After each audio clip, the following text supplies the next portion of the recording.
Chapter 8. Ahriman looked up. They were all staring at him.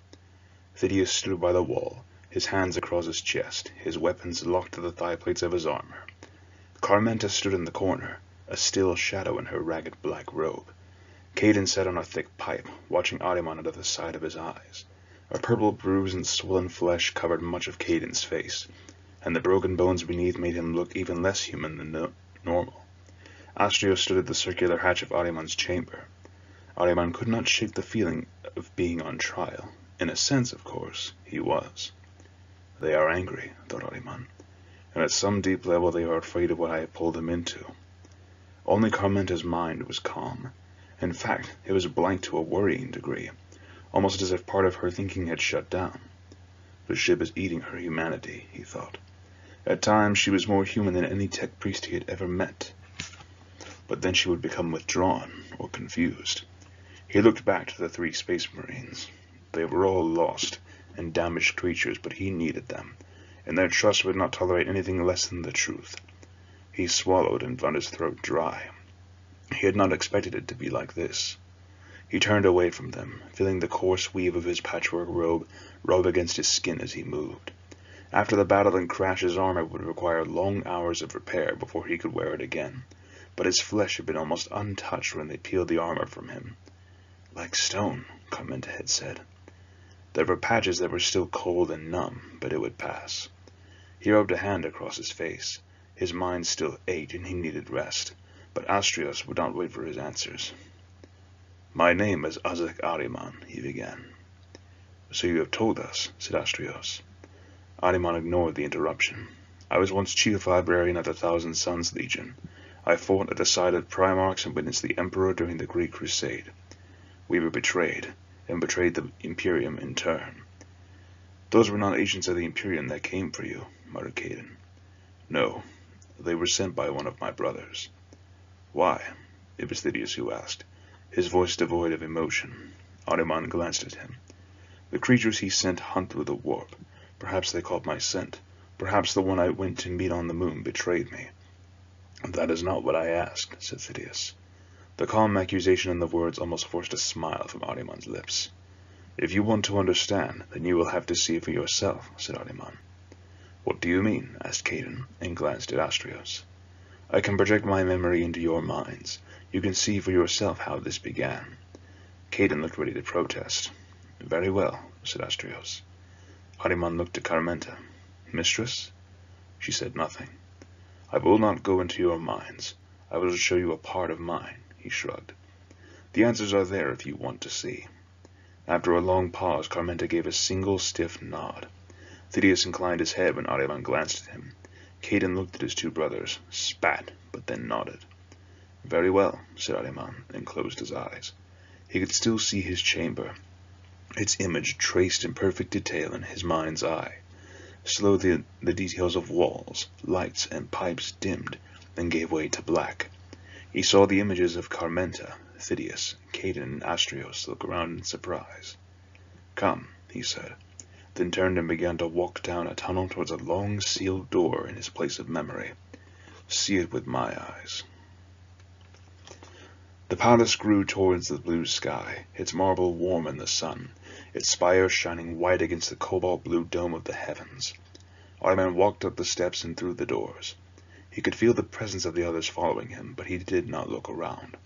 He did not allow them to speak. Here in his mind they would be mute witnesses. But their thoughts scraped against the quiet, and tremors of their surprise and wonder shook the palace's halls. No one had ever entered his memory palace before, and the knowledge that there were other minds walking with him through the cool shadows of his past made him feel strange, as if he had no skin. The breeze blowing through the open windows carried a hint of smoke, and he wondered what that might signify for what he was about to do. The stone door with the silver ring resisted his touch, and it ground against the floor as he dragged it open. Stepping within, he felt the eyes of the others roam across the shelves of marble jars, until they reached the window and the view of the planet of the sorcerers beyond. Their minds went quiet, one by one, as they saw the towers and the 9 suns turning through the sky. Ahriman stepped to the book which lay on the plinth of the room's center. Careful not to look at the words within, he opened it. The pages felt hot, as if they were burning. "It is here for you to see," said Ahriman. Their presence drew closer, circling on the edge of his sight. Ahriman looked down. The book's pages turned as if caught by a gale. Symbols and words blurred and coiled across the parchment. The chamber vanished. Images and sensations folded around him and then flicked past. The others were with him, seeing what he had seen, feeling the past brush them as it rushed by. He saw Amon standing on the summit of a tower, and beyond him more towers extended away in a forest of night-tarnished silver and sapphire. "Are we sure?" Amon had said. "Is there no other way?" "None," Ahriman had replied. He saw again the Cabal expanding countless pacts and secret bonds. He saw more of the Thousand Suns become creatures of endlessly mutable forms. He saw the moment when all was ready, when the final components had aligned, and there was no barrier remaining between him and the completion of his great work, his rubric. "It is time, brother," Amon had said. Ahriman felt the memory of the final breath he had taken at that moment. It tasted of smoke, rich with incense and the dry, metallic flavor of the wind blowing from the surrounding plains. Then, memory of the rubric unfurled into him like the touch of lightning, spiraling into his thoughts like a storm rush. He had never desired the power of gods, but at that moment he saw every one of the Thousand Suns, a scatter of flickering soul flames laid out beneath him. He saw every strand of matter in their limbs and the color of their souls. He became all of them. Every half-formed thought and sensation was his. He was Menkara, suddenly blind to the tome open in front of him. He was Zebul, frozen as he lifted a blue crystal ball with a scale-covered hand. He was Ketuel. His eyes vanished into his flesh, 100 tongues licking from the mouths that split his armor. He was the center of a hurricane, the focus of 1,000 stilled minds and arrested hearts. Their broken dreams, their hopes, their power lay in his hands like water snatched from a torrent.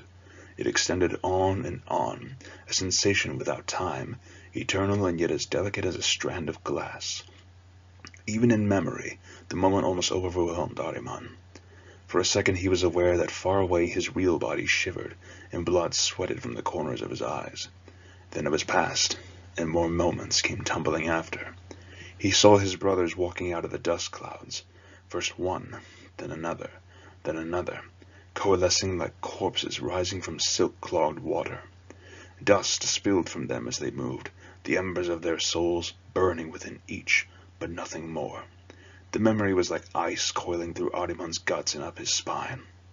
"What have we done?" Amon had asked in a voice that cracked like dry earth. Ahriman had said nothing. Failure has no answer. The flicker of images settled like the dust falling gently from the dying wind. And there it was, an image that blurred and changed as if even Ahriman's memory could not contain it. A silhouette of a man outlined by fire, countless eyes spinning in golden light that sang with 1,000 voices, a twisted cripple with quill-covered skin and blind pits for eyes. "Father," Ahriman had said, and the image resolved into that of a copper-skinned giant, clad in plates of bronze. Feathered wings spread from his thick shoulders, and his hands held an orb-topped staff. A mane of red hair fell from a frown-creased face from which a single blue eye stared. The air had smelled of burned blood and incense. "Tell me, is this the salvation you sought?" Magnus the Red had said. "I am satisfied," Ahriman had said, defiance making his voice hard. The image of Magnus had seemed to nod. "You are the best of my sons. You always were," spoke Magnus, and the thought banished Ahriman into the stars, like dust blown from an outstretched palm. The chamber was silent after Ahriman opened his eyes. For a long moment the memory of Magnus lingered as a fading image before his eyes. Caden shivered, a sheen of sweat glistening on his face. Phidias just looked at Ahriman and then turned away. Carmenta did not move, but shook her head, swaying slightly. Astrios stared at Ahriman, his bionic eye seeming dim beside the brightness of his true eye. Ahriman gave a weak smile. "That is why," he said. "And the one who sent the hunters and emissaries?" said Phidias, without looking at Ahriman. "Amon," said Ahriman. "I should have seen it before. All those who joined my cabal He was the hardest to persuade. A sad smile flickered over Ahriman's face. Always loyal, always on the right side of any argument. He looked up at Astrios, but the renegade librarian still had not moved. Why now? Ahriman looked around in surprise. Caden was looking at him, a frown deepening the scars on his face. After so long, why does he come for you now? Why not before? And why pursue the rest of those exiled with you? Ahriman nodded slowly. I don't know. At first I thought it was simple vengeance, but I should have known that it was not.